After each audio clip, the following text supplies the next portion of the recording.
8 থেকে 80 প্রায় সবারই পছন্দ নারকেলের এই সাদা নাড়ু। নারকেলের নাড়ু বানানোর জন্য আমি প্রথমে যে উপকরণগুলো নিয়েছি সেগুলো দেখিয়ে নেব। আমি এখানে একটা গোটা নারকেল নিয়েছি, নারকেলটা ফাটিয়ে জল বের করে নিয়েছি। নারকেলটায় ফোঁপড়া হয়ে গিয়েছিল, তাই ভিতরের অংশটা এরকম একটু কালো হয়ে গেছে। আর নিয়েছি পরিমাণ মতো চিনি। চিনির পরিমাণটা নারকেল নাড়ু বানানোর সময় কখনোই বলা যায় না, কেননা নারকেলটা আপনাদের যে সাইজের হবে ঠিক সেই পরিমাণ অনুযায়ী চিনি নিতে হবে। তবু এখানে আমি বলছি একটা নারকেলের জন্য আমি এখানে 150 গ্রাম চিনি নিয়েছি। নারকেলটা প্রথমে ভালো করে আমি কুড়িয়ে নিচ্ছি কুড়নির সাহায্যে।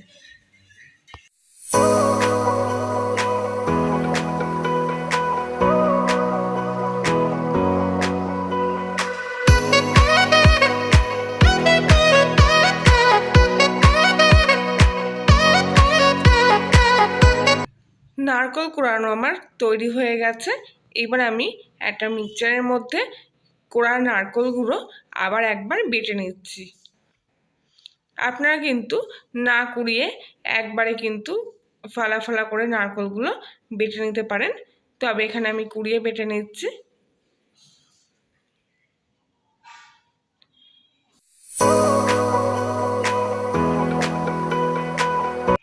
নারকেলটা কিন্তু খুব মিহিভাবে বেটে নিয়েছে। এখানে গ্যাসটা অন করে কড়াটা ভালো করে গরম করে নারকেলের বাটাটা আমি কড়ার মধ্যে দিয়ে দিচ্ছি। গ্যাসের ফ্লেমটা হাইতে রেখে কিছুক্ষণ আমি নারকেলটা এইভাবে নাড়াচাড়া করব। তবে একদমই বেশিক্ষণ না, প্রায় 1 মিনিট মতো শুকনো কড়ায় নারকেলটা আমি ভালো করে এইভাবে নাড়িয়ে নেব। এতে নারকেলের যে জলটা থাকে কিন্তু সেটা অনেকটা শুকিয়ে যায়।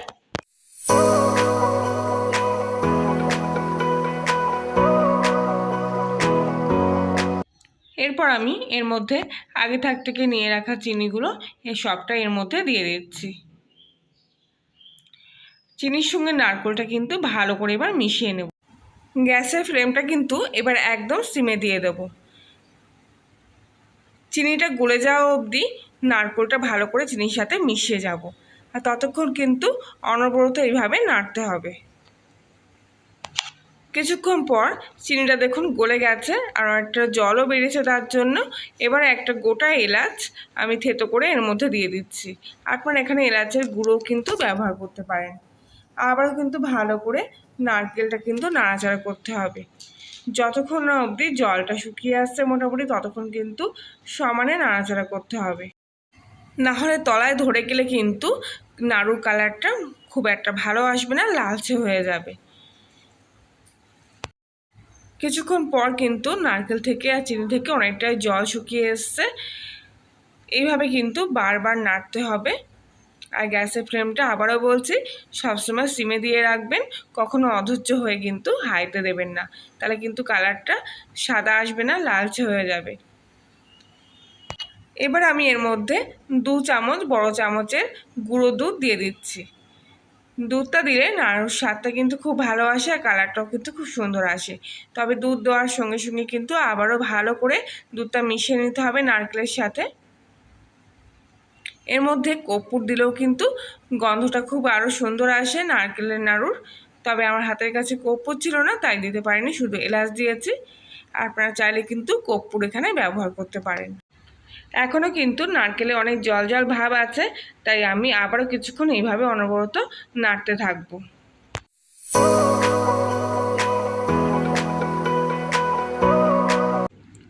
প্রায় কিছুক্ষণ পর দেখুন এভাবে নাড়তে নাড়তে জলটা কিন্তু অনেকটা শুকিয়ে এসছে, আর কড়ার গাটা দেখলে বুঝতে পারছেন অনেকটা কিন্তু শুকনো ভাব চলে এসছে নারকেলের মধ্যে। আবার একটু ভালো করে নাড়ছি, আর যখন দেখবেন এইভাবে জল শুকোতে শুকোতে খুন্তির গায়ে এরকমভাবে লেগে যাচ্ছে, তখন জানবেন নাড়ুটা কিন্তু প্রায় হয়ে এসছে। আগে কিন্তু খুন্তির গায়ে লাগছিল না, ঝরে ঝরে পড়ে যাচ্ছিল, এখন দেখুন ঝাড়া দিলেও কিন্তু এইভাবে লেগে আছে। গ্যাসটা এবার আমি অফ করে দেবো আর কিছুক্ষণ ঠান্ডা হওয়া পর্যন্ত অপেক্ষা করব। একেবারে ঠান্ডা করবেন না, মোটামুটি নর্মাল টেম্পারেচারে আসলে পরে কিন্তু আমি নারকেলটা এইভাবে গোল গোল করে নিচ্ছি হাতের সাহায্যে, আর তারপর 2 হাত এক জায়গায় করে এরকম একটু পাক দিলেই কিন্তু নাড়ু আমার রেডি হয়ে যাচ্ছে। একটু বেশিক্ষণ হাতের সাহায্যে এরকম ঘুর দেবেন, তাহলে নারকেল নাড়ুটা কিন্তু টাইট হবে আর খেতে খুবই ভালো লাগবে, খাস্তা হবে। এইভাবে আমি প্রত্যেকটা নাড়ু এখানে বানিয়ে নিচ্ছি। তবে আমি এখানে আমার পছন্দ অনুযায়ী সাইজ নিচ্ছি। আপনারা কিন্তু যেরকম আকারের খাবেন, ছোট কিংবা বড়, ঠিক সেই অনুযায়ী নারকেল নাড়ুটা বানিয়ে নেবেন।